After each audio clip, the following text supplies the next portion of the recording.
Man ஸ்டாக்கான development environment setup பற்றி பார்க்கலாம். அதுக்கு வந்து ஃபஸ்ட்டு தேவையானது வந்து நோட் ஜேஎஸ்ங்கிற சாஃப்ட்வேர். நோட் ஜேஎஸ் சாஃப்ட்வேர் வந்து இன்ஸ்டால் பண்ணணும். அதுக்கு கோம் ப்ரௌசர் போய் நோட் ஜேஎஸ்ங்க டைப் பண்ணுங்க. அதோட அஃபிஷியல் வெப்சைட் ஃபஸ்ட்டாக இருக்கும். அந்த வெப்சைட்டில் போய் கெட் நோட் டாட் ஜேஎஸ் கொடுத்தீங்கன்னு சொன்னால் எல்லாம் வெர்ஷனு விண்டோஸ் எல்லாம் வரும். வெர்ஷன் நீங்கள் லேட்டஸ்ட் வெர்ஷன் கரண்ட் வெர்ஷன் இருக்குது, எது வேணுமோ சூஸ் பண்ணிக்கோங்க. விண்டோஸ் வேணும்னா விண்டோஸ் உங்களோட சிஸ்டம் என்னவோ அதுக்கான கான்ஃபிகரேஷன் வந்து யூஸ் பண்ணி இன்ஸ்டால் பண்ணிக்கோங்க. விண்டோஸ் இன்ஸ்டாலில் கொடுத்தீங்கன்னா இன்ஸ்டால் ஆகிடும். ஓகே, நான் ஆல்ரெடி இன்ஸ்டால் பண்ணிட்டேன், அதனால் இப்போ பண்ணலை. அடுத்து வந்து நமக்கு தேவையானது வந்து எக்ஸ்பிரஸ் ஜேஎஸ். எக்ஸ்பிரஸ் ஜேஎஸ் தான் நோட் ஜேஎஸோட ஃப்ரேம் ஒர்க். இது வந்து ஜஸ்ட் இந்த பேக்கேஜை வந்து இன்ஸ்டால் பண்ணுவோம். செகண்டில் நோட் ஜேஎஸோட இன்ஸ்டால் பண்ணுறதுக்கான ஒரு கோட் தான் இது. என்பிஎம் இன்ஸ்டால் எக்ஸ்பிரஸ் மட்டும் கொடுத்தா போதும், இன்ஸ்டால் ஆகிடும். அதுக்கு வந்து இதெல்லாம் யூஸ் பண்ணுறதுக்கு ஒரு கோட் எடிட்டர் தேவை. அந்த கோட் எடிட்டர் வந்து விஎஸ் கோட். விஎஸ் கோட் தான் பண்ணணும்லாம் இல்லை, உங்களுக்கு எது கம்ஃபர்டபுளாக இருக்கோ அது பண்ணிக்கலாம். விஎஸ் கோடோட அஃபிஷியல் வெப்சைட் போய் டவுன்லோட் ஃபார் விண்டோஸ் கொடுத்தா டவுன்லோட் ஆகிடும். அவ்வளோதான். இப்போ கோட் எடிட்டர் போகலாம். இப்போ விஎஸ் கோட் நான் ஓப்பன் பண்ணிக்கிறேன்.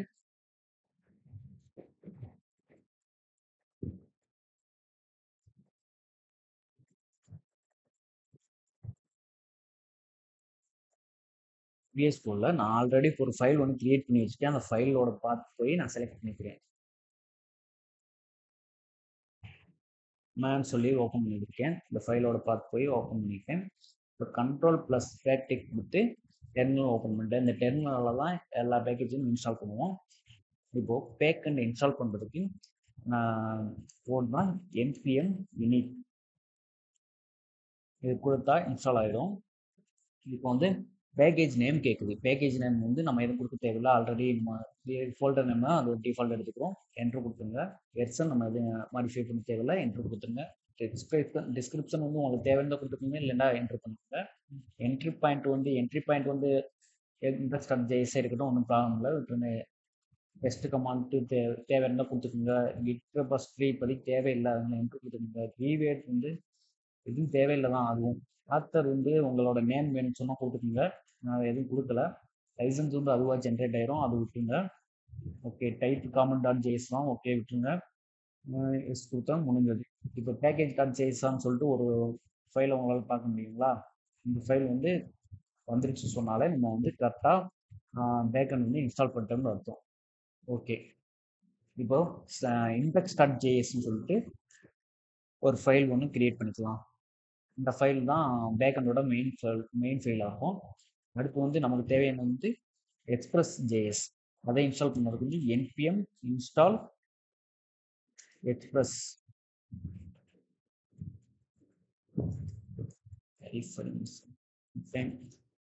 எக்ஸ்பிரஸ் கொடுத்தோம்னு சொன்னால்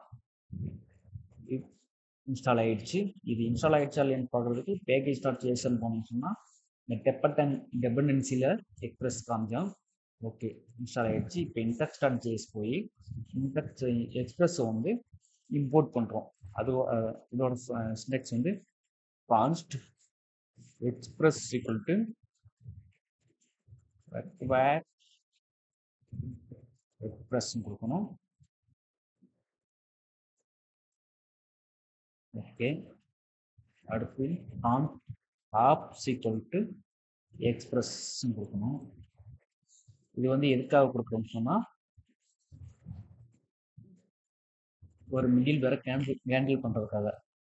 ஓகேங்களா, இந்த ஆப் அவுட்ஸ் தான் ரவுட்ஸ் எல்லாமே ஹேண்டில் பண்ணுவோம். அடுத்து ஒரு ஃபங்க்ஷன் எழுதணும். ஃபங்க்ஷன் தான் இந்த ஃபைலை வந்து ரன் பண்ணும். ஆப் டாட் லிசன் சொல்லி வச்சுக்கிறேன். இதில் 5000 சொல்லிட்டு ஒரு போர்ட் நம்பர் கிரியேட் பண்ணிட்டு அதில் ஒரு ஆரோ ஃபங்க்ஷன் போட்டுக்கலாம். இந்த ஆரோ ஃபங்க்ஷனில் ஒரு கன்சோல் ஒன்று கிரியேட் பண்ணிவிட்டு அதில் ஆப் இஸ் லிசனிங் ஆன் போர்ட்னு போட்டுருங்க. இது எதுக்காக கொடுக்குறோம்னு சொன்னால் ஆப் வந்து கரெக்டாக ரன் ஆகுதா இல்லையான்னு சொல்லி பார்க்குறதுக்கு தான். இங்கேயும் அதே போர்ட் நம்ம கொடுத்துக்கலாம். ஓகே, இப்படியே கொடுத்தா ரன் ஆகும். பட் நம்ம ப்ரௌசரில் வந்து பார்க்க முடியாது. இந்த டெர்மினல் மட்டும் ரன் ஆகும் சொல்லியிருக்காங்க. ப்ரௌசரில் பார்க்குறதுக்கு ஆப் டாட் கெட் மெத்தட் ஒன்று யூஸ் பண்ணுவோம். ஆஃப்டர் கெட்னு சொல்லி கொடுத்து அங்கே ஒரு ஃபார்வர்ட் ஸ்லாஷ் மட்டும் கொடுத்துன்னு சொன்னால் இது இந்த ஃபார்வர்ட் ஸ்லாஷ் எதுக்குன்னு சொன்னால் இதை யூஆரோட பார்த்து ஓகேவா. அடுத்து வந்து ரெக்வெஸ்ட் ரெஸ்பான்ஸ் சொல்லிட்டு ரெக்வெஸ்ட் ரெஸ்பான்ஸ் இருக்கணும்.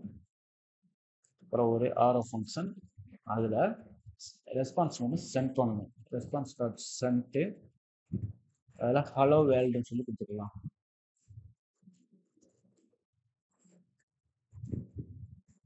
ஹலோ வேல்டுன்னு கொடுத்தாச்சு. ஓகே ஓகே இப்போ வந்து ஆப் ரன் பண்ணலாம். ஆப்பை ரன் பண்ணுறதுக்கு node dot slash index dot JS சொல்லி ஃபைல் நேம் கொடுக்கணும். ஓகே ஏதோ எரர் வருது பார்க்கலாம். என்ன எரர் சொன்னால் ஃபைலோட நேம் வந்து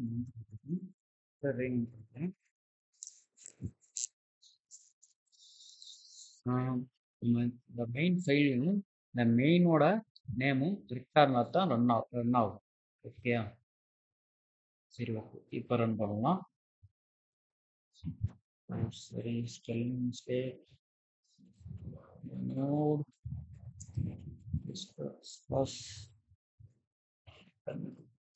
index.js ஓகே இப்போ ரன் ஆகுங்களா. இப்போ ப்ரௌசர் போய்க்கலாம்.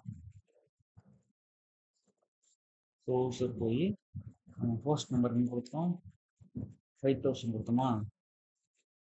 5000 கொடுத்து எங்கே கொடுத்தோம் ஹலோ வேல்டு வந்துடுச்சு. சரி ஓகே கரெக்டாக ரன் ஆகுது.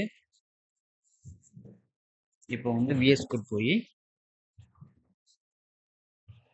இந்த இண்டெக்ஸ் டாட் ஃபைலில் ஹலோ வேல்டுங்கிறத வேல்டு எடுக்கலாம். ஹலோ மட்டும் இருக்கட்டும். இப்போ வந்து கரெக்டாக சேஞ்ச் ஆகிக்கணும் இல்லையா. போய் பார்க்கலாம். ரெஃப்ரெஷ் பண்ணி பார்க்கணும். ரெஃப்ரெஷ் பண்ணால் எந்த சேஞ்சஸும் நடக்கலை.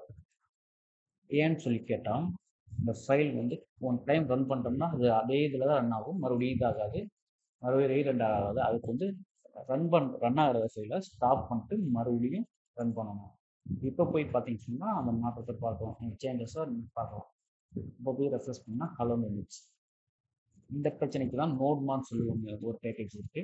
இது வந்து ஒவ்வொரு டைமும் நம்ம ஸ்டாப் பண்ணி ரன் பண்ணிட்டு இருக்க முடியாது இல்லையா. அதுக்காக நோட்மான்னு சொல்லிட்டு பேக்கேஜ் இருக்கு. அந்த பேக்கேஜை பற்றி இந்த பேக்கேஜ் எப்படி இன்ஸ்டால் பண்ணுறதுன்னு பார்க்கலாம். நோட்மான் ஓகே இதுதான் அந்த ஆஃபீஷியல் அதோட ஆஃபீஷியல் வெப்சைட். இதை வந்து இன்ஸ்டால் பண்ணுறது குளோபலாகவும் இன்ஸ்டால் பண்ணிக்கலாம், வெப் டெபெண்டன்சியாகவும் இன்ஸ்டால் பண்ணிக்கலாம். வெப் டெபெண்டன்சி மீன்ஸ் டெவலப்மெண்ட் சைடில் மட்டும்தான் தேவைப்படும், ப்ரொடக்ஷனில் தேவைப்படாது. அதை வந்து டெப்ளாய் பண்ணிட்டோம் சொன்னால், அதை ஹோஸ்ட் பண்ணிட்டோம் சொன்னால் அது வந்து இந்த டெபெண்டன்சி தேவையே படாது. இது வந்து டெவலப்மெண்ட்டுக்காக மட்டும்தான் யூஸ் ஆகும் இந்த நோட்மான். ஸோ நம்ம வெப் டெபெண்டன்சியாகவே பண்ணிக்கலாம். ஓகேவா. இதை அப்படியே காப்பி பண்ணிவிட்டு விஎஸ் கோட் போய் அப்போ ஸ்டாப் பண்ணி பேஸ்ட் பண்ணி ரன் பண்ணுவோம். இப்போ வந்து இன்ஸ்டால் ஆகிடுச்சான்னு பார்க்குறதுக்கு பேக்கேஜ் டாட் சேஷன் பண்ணிங்கன்னா வெப் டெபெண்டன்சியில் அந்த இதில் பார்க்க முடியும்.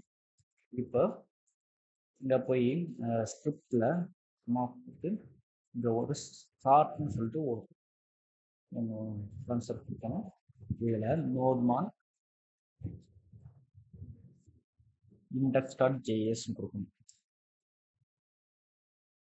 இப்படி கொடுத்துட்டீங்கன்னு சொன்னால் ஜஸ்ட் நீங்கள் ஒரு டைம் ரன் பண்ணுறதுக்கு நீங்கள் நோடு டாட் ஸ்லாஷ் ஃபைல் நேமும் கொடுக்க தேவையில்லை. npm ஸ்டார்ட் கொடுத்தாலே போதும், அது ஆட்டோமேட்டிக்காக ரன் ஆகி கிளம்பிடும். நம்ம இங்கே போய் ஏதாச்சும் ஃபைல் சேஞ்ச் பண்ணாலோ அது ஆட்டோமேட்டிக்காக ரீரன் ஆகிடும். அது ஸ்டாப் ஆகி ரன் ஆகிடும். இப்போ போயிட்டு சர்வர் போய் ப்ரௌசர் போய் பார்க்குறோம். ஹலோன்னு மட்டும்தான் இருக்கு. ஓகேவா. இப்போ ஹலோ பக்கத்தில் ஹலோ வேர்ல்டுன்னு மறுபடியும் கொடுக்குறோம். ஹலோ வேர்ல்டு கொடுத்தாச்சுங்களா, அதுவே ஆட்டோமேட்டிக்காக ரீஸ்டார்ட் ஆயிடுச்சு. இப்போ ப்ரௌசர் போய் ரெஃப்ரெஷ் பண்ணணும்னு சொன்னால் ஹலோ வேர்ல்டுன்னு வந்துடுச்சு. ஓகே இதோட நோட்மானோட யூசஸ் வந்து இதுதான். ஆட்டோமேட்டிக்காக ரீஸ்டார்ட் பண்ணும். நம்ம கோட் எடிட்டரில் என்ன சேஞ்சஸ் கொடுத்தாலும் அது ஆட்டோமேட்டிக்காக ரீஸ்டார்ட் பண்ணிவிடும். இப்போ ஹலோ கோடஸ்ன்னு கொடுக்குறேன். ஓகேவா? இப்போ ப்ரௌசரில் போய் பார்த்தா அது 300 ஆயிடுச்சு. ரெஃப்ரெஷ் பண்ணோடனே கரெக்டாக வந்துடுச்சு. ஓகே, இவ்வளோதான். இதுதான் என்விரான்மெண்ட் செட்டப். ஓகே, அடுத்து நெக்ஸ்ட் பார்க்கலாம்.